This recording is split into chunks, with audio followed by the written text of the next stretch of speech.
கர்த்தருடைய பரிசுத்த நாமம் மகிமைப்படுவதாக. வந்திருக்கிற எல்லாருக்கும் இயேசுவின் நாமத்தினால அன்பின் வாழ்த்துக்கள். இந்த நாள்ல நாம் போன வாரம் அருமையான ரிச்சர்ட் உம்ரான் என்கிற ஒரு சகோதரரை குறித்து பார்த்தோம். அவருடைய ஆரம்ப வாழ்க்கையை நான் சொன்னேன். அவருடைய ரட்சிப்பு, அவர் ரட்சிக்கப்படுறதுக்கு எடுத்துக்கொண்ட பிரயாசம், இதெல்லாம் பார்த்து நாம் போனதா வாரம் கவனித்தோம். நீங்களும் அதை யோசிச்சு வீட்டில் அவங்க அந்த நான் சொன்ன நபரை பற்றி கொஞ்ச நேரமாவது சிந்திச்சிருப்பீங்கன்னு நான் விசுவாசிக்கிறேன். இந்த புத்தகத்தை இந்த மிஷினரிமார்களை சொல்ல சொல்ல ஒரு வாரமும் ஒரு மிஷினரியை குறித்து சொல்லுகிறதுக்காக நாங்கள் எடுக்கிற பிரயாசங்கள் ரொம்ப அதிகம். ஒரு வாரம் முழுவதும் அதை குறித்து சிந்திச்சு மனசுல ஏற்றி உங்களுக்கு பிரயோஜனமாகவும் எனக்கு ஒரு பெரிய மாற்றத்தை கொடுக்கறதாகவும் இந்த மிஷினரி சம்பவங்கள் இருக்கு. அந்த எதிர்பார்ப்போட தான் உங்களுக்கும் பிரயோஜனப்படுங்கிற வாஞ்சையில சொல்லுகிறோம். இருதயத்துல கவனமா கவனித்து ஏதோ ஒரு வார்த்தை உங்க ஆவிக்குரிய வாழ்க்கையை வளர பண்ணும் என்ற எதிர்பார்ப்போடு கேளுங்க. கர்த்தர் நம்மை ஆசீர்வதிப்பார். இந்த ரிச்சர்ட் உம்ரான் என்கிற சகோதரர் ஆரம்ப நாட்கள்ல ஒரு நாத்திகனாய், கிறிஸ்து என்கிற ஒருவர் இல்லை என்று சொல்லி நாத்திகனாய் வாலிப வயது வரையிலும் வாழ்ந்து வந்தார்.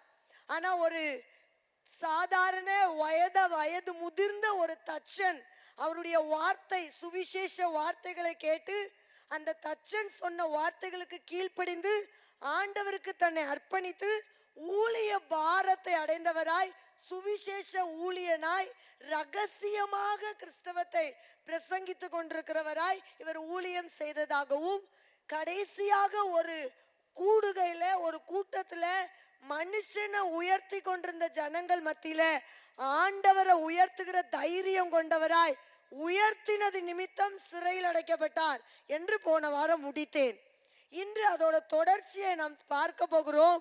1948 ஆண்டு பிப்ரவரி மாதம் 29 தேதி வரையிலும் இந்த நபர் வெளிப்படையாகவும் ரகசியமாகவும் ஆண்டவருக்காக ஊழியம் செய்து கொண்டிருந்தார்.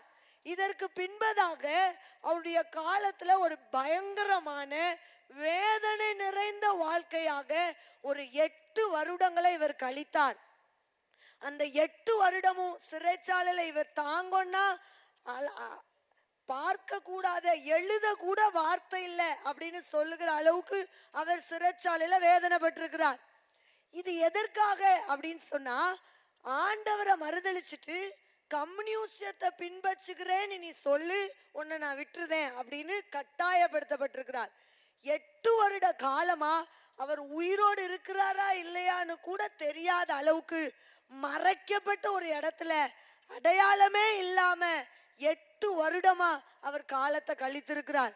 கொஞ்ச நாட்களுக்கு பிறகு சிறைச்சாலையில இருந்து தப்பித்து வந்த ஒரு கைதி மாதிரி வேஷம் அணிந்து அந்த கம்யூனிஸ்ட் கட்சியில இருக்கிற முக்கியமானவர்கள் இவங்க மனைவியை தேடி வந்து, ரிச்சர்ட் உம்ரானுடைய மனைவியை தேடி வந்து, உன் கணவன் இறந்துட்டார், அவரை எரிச்சிட்டு வந்த சவக்கடங்கள்ல இருந்து எரிச்சிட்டு வந்த இடத்துல இருந்து நான் வந்திருக்கேன், தயவு செஞ்சு நீயாவது உன் உயிரை காப்பாத்திக்கோ, இனிமே ஆண்டவரை சொல்லாத அப்படின்னு மனைவி கிட்ட நேரடியா சிறைச்சாலையில கொண்டு போய் விட்டு ஒரு 3 வருஷத்துக்கு கேப்ல வந்து சொல்ல வந்தாங்களாம்.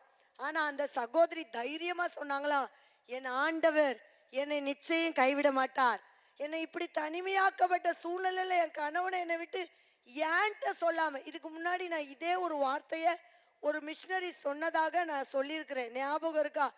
ஏன்ட்ட சொல்லாம என் மனைவியை நீங்க எப்படி எடுத்தீங்க அப்படின்னு ஆண்டவர் சமூகத்துல போராடினவர் ஒருத்தரை பத்தி நான் சொன்னேன். ஞாபகம் இருக்கா? பேர் சொல்ல தெரியல, ஆனா ஆள் ஞாபகம் வந்துட்டு. அப்படித்தானே? சந்தோஷம், நீங்க ஞாபகப்படுத்திட்டீங்கன்னு நினைக்கிறேன்.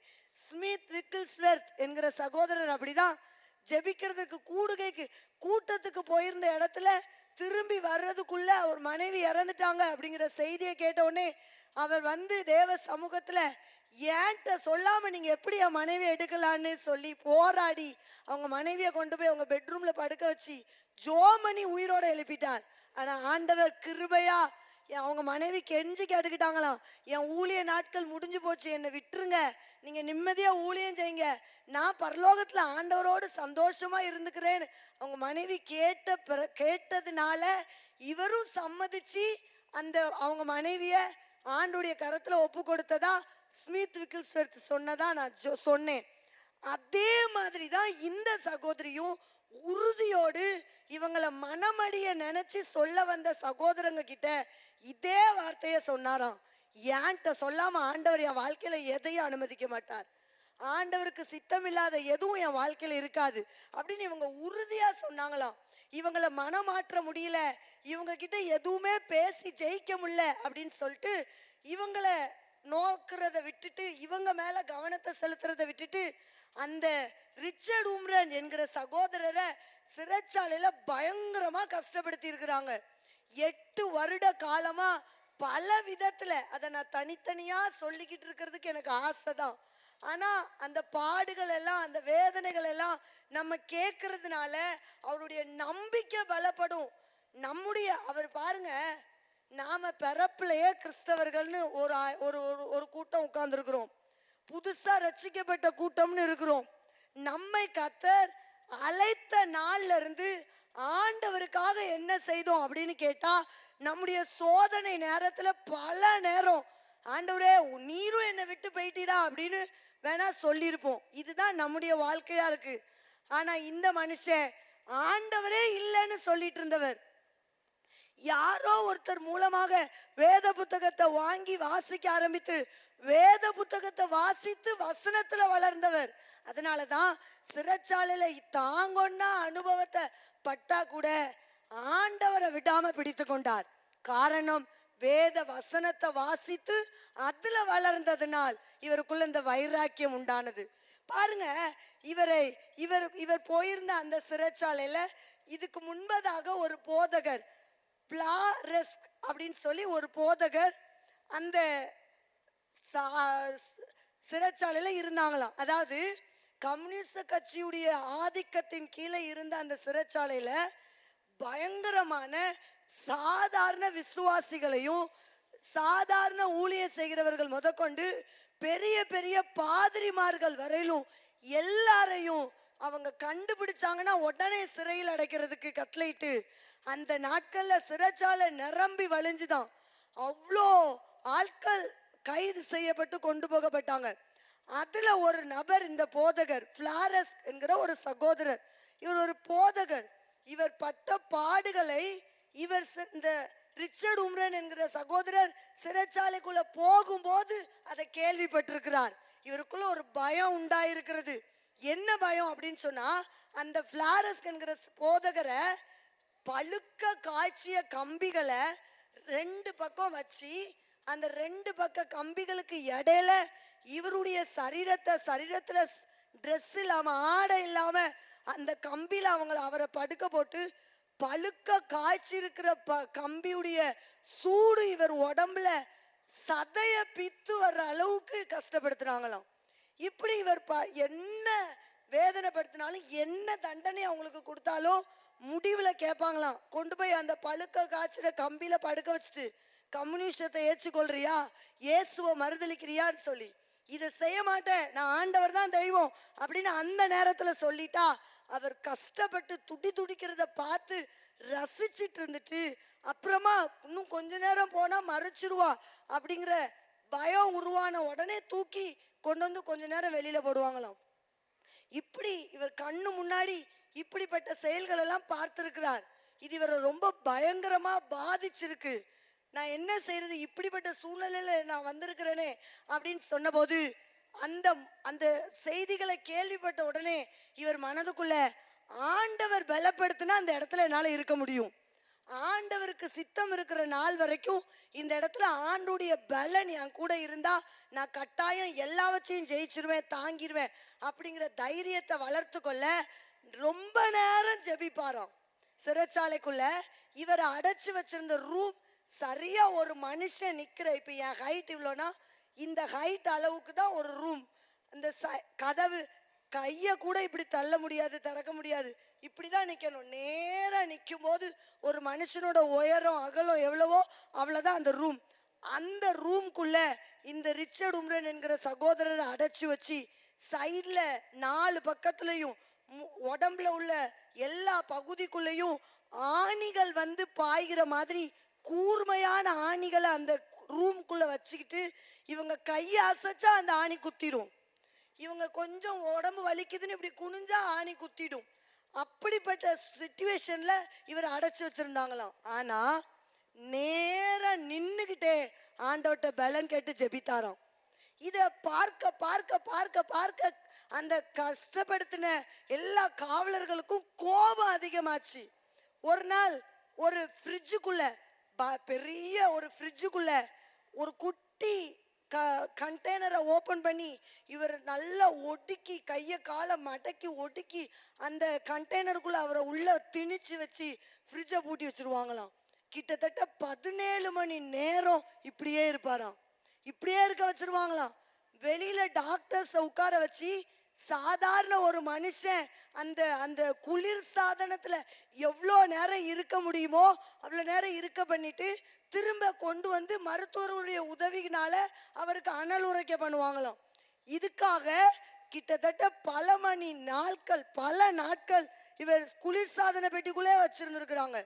இதை பார்த்து கை காலெல்லாம் விலங்கு போட்டு கட்டி உள்ள தூக்கி வச்சிட்ட பிறகு டாக்டர் சொல்லணும் டைம் ஆயிடுச்சு திறந்து விடுங்கன்னு சொன்ன பிறகு டாக்டர் சொன்ன உடனே திறந்து விட்டு டாக்டர் கொடுக்குற ஹீட்டை வாங்கின பிறகுதான் அவர் உயிரோடவே இருக்க முடியுமா. இப்படி பண்ணி கஷ்டப்படுத்தி இருக்கிறாங்க. இவர் சிறைச்சாலையில இருந்து வீட்டுக்கு வந்த பிறகு கூட பல மாதங்கள் அவர் வீட்டில் இருக்கிற ஃப்ரிட்ஜை ஓபன் பண்ணவே பயந்தாராம். அந்த அளவுக்கு அவர் மனசுக்குள்ள ஒரு பயங்கரமான ஒரு சிந்தனைய பயத்தை அந்த சிறைச்சாலை கச்சு கொடுத்துட்டு இந்த சமயத்துல தான் இவர் சிறைச்சாலையில இப்படி கஷ்டப்பட்டு கொண்டிருக்கும் போதே அந்த பிளாரஸ்ங்கிற போதகருடைய கடைசி வரைக்கும் இவனை கஷ்டப்படுத்தி பார்த்தாச்சு. இவனை எந்த விதத்திலையும் மறுதளிக்க வைக்க முடியல. அதனால கடைசியா அவர் மகனை கூட்டிட்டு வந்து அவர் மகனை நிறுத்தி அவர் கண்ணு முன்னாடி அடிச்சு காயப்படுத்துவோம், உடனே அவர் மறுதளிச்சிருவார் அப்படின்னு சொல்லி இந்த காவலர்கள்லாம் முடிவு பண்ணி அவருடைய 14 வயது மகன் அலெக்சாண்டர் என்கிற 14 வயது மகனை அவர் கூட்டிட்டு வந்து சிறைச்சாலையில இவரை இந்த இப்படிதான் நிக்கிற ஒரு ரூமுக்கு முன்னாடி அந்த பையனை நிக்க வச்சு பயங்கரமான பெரிய ராடால அவனை அடிச்சிருக்கிறாங்க. கடைசி வரைக்கும் அந்த பையனை அடிக்கிறத பார்க்க முடியாம இந்த தகப்பனார் சொல்லியிருக்கிறார், நான் அலெக்சாண்டர் இவங்க சொல்றத நான் கேட்டுடுறேன், நீ அடிபடுறத என்னால பார்க்க முடியல அப்படின்னு அவங்க அப்பா கதறிட்டே சொல்லும் போது அவங்க பையன் சொல்லியிருக்கிறான், இல்லப்பா இங்க மறுதளிச்சிட்டீங்கன்னா நம்ம நரகத்துக்கு போயிடுவோம், ஆண்டவரை பார்க்க முடியாது, அதனால இங்க மறுதளிக்காதீங்க, நான் எவ்வளோ பட முடியுமோ நான் எவ்வளோ தாங்க முடியுமோ அவ்வளோ தாங்குறேன், மரணம்னு வந்துச்சுன்னா நான் ஆண்டவரோடு இருக்க ஆசைப்படுறேன், மறுதளிச்சிடாதீங்கப்பா, ஆண்டவரை விட்டுறாதீங்கப்பான்னு அந்த பையன் சொன்னானோ. இந்த வார்த்தையை கேட்டோன்னே இவருக்குள்ள ஒரு புது உற்சாகம், முடியவே முடியாது, நான் மறுதளிக்க மாட்டேன், நான் ஆண்டவரை தான் பிடித்து கொள்வேன் அப்படின்னு வைராக்கியமா இருந்ததை பார்த்து கோபம் அடைந்து அவர் கண்ணு முன்னாடி சிறைச்சாலையில உள்ள எல்லா செவர்கள்லையும் ரத்தம் தெளிக்கிற மாதிரி பயங்கரமான கம்பியினால அந்த பையன் தலையில அடிச்சு கொன்னுட்டாங்க. ஸ்பாட்ல அந்த பையன் இறந்து போயிட்டான். இத பார்த்தும் இவருக்குள்ள ஒரு தைரியம் எப்படி வந்துச்சான், அவங்க பையன் சொன்ன போல நான் ஆண்டவருடைய மடியில அமர்ந்திருக்கணுமானா இதை நான் சகிச்சுதான் ஆகணும் அப்படிங்கிற தைரியத்தை வளர்த்து கொண்டாராம். இப்படி பார்க்க பார்க்க இவர் கண்ணு முன்னாடி இப்படிப்பட்ட செய்திகள் எல்லாம் கேட்க கேட்க இவருக்குள்ள ஒரு பயங்கரமான ஒரு பயம் உருவானது. ஒரு நாள் ஒரு சமயம் சித்திரவதை செய்யற அந்த ஜனங்களை அந்த காவலர்களை பார்த்து கண்ணுக்கு முன்னாடி கூப்பிட்டு, ஏன் இப்படி பண்றீங்க, உங்களுக்கெல்லாம் மனசாட்சியே இல்லையா, இவ்வளோ காயப்படுத்துறது ஒரு மனுஷன்னு சொல்லி உங்களுக்கு தெரியலையா அப்படின்னு இவர் வேதனையின் மிகுதியில கூப்பிட்டு கேட்டபோது ஒரு காவலன் சொன்னானா, ஒரு முட்டை ஓட உடைக்காம ஆம்லேட் சாப்பிட முடியாது, மரத்தை வெட்டாம துண்டுகளால டேபிள் சேர் உருவாக்க முடியாது, அடிபட்டாதான் உருவாக்க முடியும் அப்படின்னு சொன்னானா. இது லெனின் அப்படிங்கிற ஒருத்தருடைய வாசகங்களாம். இதை இவரும் படித்திருக்கிறார். அதனால இவர் அந்த காவலனை பார்த்து சொன்னாராம், நீங்க சொல்றது உண்மைதான், அந்த லெனின் சொன்ன வார்த்தைகளை நானும் படித்திருக்கிறேன், ஆனா அவர் சொன்ன எல்லாம் உயிரற்ற பொருட்கள், ஆனா நீங்க அடிக்கிறது உயிருள்ள மனுஷனை, இவனை நீங்க உடைக்கிறதுனால, இவங்களை நீங்க அடிக்கிறதுனால, இவனை நீங்க சித்திரவதை பண்றதுனால நீங்க பட போகிற ஆபத்துக்களை யோசிச்சு பாத்தீங்களா அப்படின்னு பதில் சொல்லிட்டு, இதுக்கு மேல இவங்க கிட்ட பேச முடியாது. எத்தனையோ தாய்மார்கள் இங்க நீங்க படுத்துற வேதனை நிமித்தம் வடிக்கிற கண்ணீருக்கு நீங்க பதில் சொல்லி ஆகணும் என்று சொல்லிவிட்டு அந்த கொடுமையை தாங்க முடியாம, பார்க்க முடியாம தூரமா போயிடுவாராம். இப்படி சித்திரவதையின் மிகுதியில இருந்து கொண்டிருந்த போது, தேவன் இல்ல, இனி இங்க எதுவுமே கிடையாது அப்படின்னு நீங்க சொல்லுகிற வரையிலும் நாங்க இப்படிதான் பண்ணுவோம் அப்படின்னு கஷ்டப்படுத்தி இருக்கிறாங்க. ஒரு சிறைச்சாலையில எல்லா ஞாயிற்றுக்கிழமையில அங்க இருக்கிற போதகர்களை சிலுவை மாதிரி மரத்தால செஞ்சு அந்த சிலுவையில போதகர்களை படுக்க வச்சு தலையிலையும் கால்லையும் ஆணிய கூர்மையா வச்சு அந்த ஆணிக்கு மேல இந்த போதகர்களை படுக்க வச்சுட்டு அந்த போதகர்கள் படுத்திருக்கிற அந்த இடத்துல மற்ற கைதிகளை, அந்த சிறைச்சாலையில இருக்கிற கிறிஸ்தவர்கள் அல்லாத மற்ற கைதிகளை வரவழைத்து இவங்க மேல பாத்ரூம் போக சொல்லுவாங்களாம்.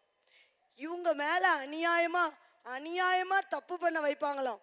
இத பார்த்து பயங்கரமா வேதனைப்பட்டு அரை பைத்தியமா மாறிட்டாராம் ஒரு போதகர்.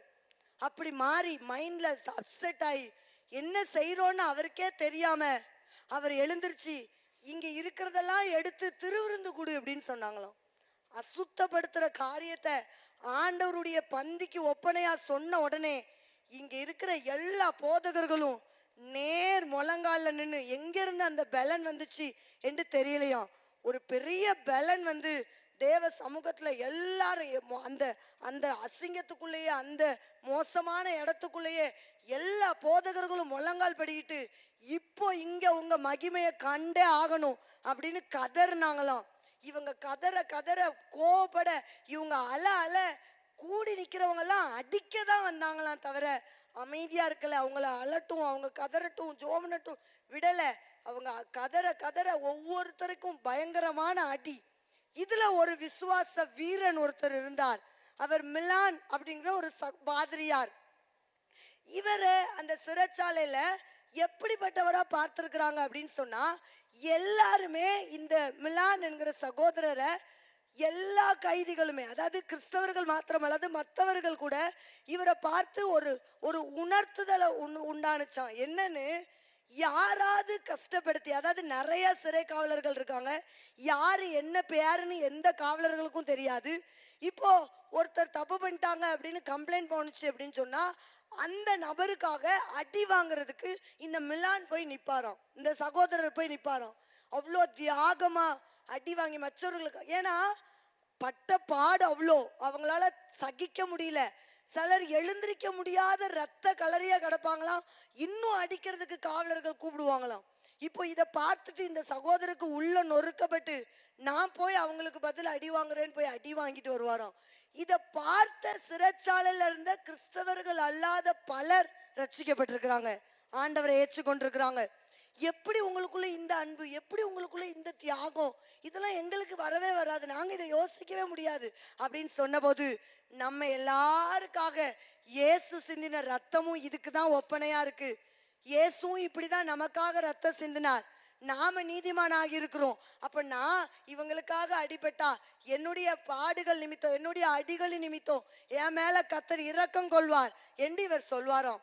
இப்படி இவங்க பயங்கரமான ஒரு வேதனையை அனுபவித்து கொண்டிருக்கிறத உலகத்துல ஊருக்குள்ள இருக்கிற யாருக்கும் தெரியாதாம். அவங்க சொந்த குடும்பத்துக்கு இதை யாருமே அறிவிக்க மாட்டாங்க, அவ்வளோ கஷ்டப்படுவாங்க. இது இந்த சித்திரவதையிலேயே பயங்கரமான ரொம்ப அதிகமான ஒரு காரியம் என்ன அப்படின்னு சொன்னா, மூல செலவை பண்ணுகிறது. அதை பற்றி அடுத்த வாரம் பார்ப்போம். இதை கொஞ்சம் அதிகமா தியானிக்கணும். அதனால மூல செலவு அப்படின்னா என்னன்னா, ஆண்டவர் இல்லை அப்படின்னு ஒருத்தர் ஒரு தடவை சொன்னா எதிர்த்து சொல்லிடலாம். ஆனா ஒரு நாளைக்கு 1000 முறை அதையே சொல்லுன்னு காதுல கேட்க பண்ணா மைண்ட் என்ன பண்ணிடும், மாறிடும். இந்த தண்டனை தான் சிறைச்சாலையில மிக பயங்கரமான தண்டனையா இருந்துச்சு. இதுல இந்த ரிச்சர்ட் உம்ரன் எப்படி ஜெயம் பெற்றார் என்று அடுத்த வாரம் பார்ப்போம்.